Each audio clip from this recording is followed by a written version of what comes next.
Video শুরুর প্রথমেই দর্শক বন্ধুরা আপনাদেরকে একটা বিশেষ কথা জানিয়ে রাখি। মঙ্গলবার অত্যন্ত শুভ দিন। এই দিনকে হনুমানজির বার বলে ধরা হয়।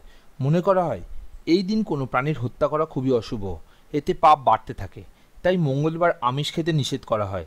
পাশাপাশি হিন্দু ধর্মে বৃহস্পতিবার ও শনিবার খুব পবিত্র ধরা হয়। এখন দেখে নেওয়া যাক মঙ্গলবার মাছ মাংস খেলে কি কি ক্ষতি হতে পারে। অর্থনৈতিক সংকট। অনেকে এমনটাই মনে করেন যে হনুমানজির পুজো করলে মনের সমস্ত স্বাদ ইচ্ছা পূরণ হয়, মনের মতো চাকরি পাওয়া যায়, ফলে অর্থনৈতিক উন্নতিও ঘটে চোখে পড়ার মতো।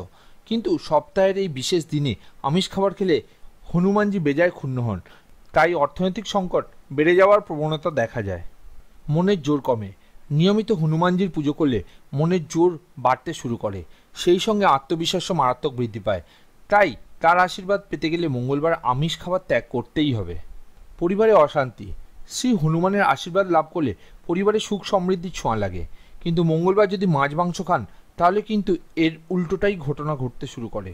যা যা নিবেদন করতে হবে, আজ হনুমানজির পুজো করার সময় খেয়াল করে একটি তুলসীর মালা তাকে নিবেদন করতে ভুলবেন না যেন।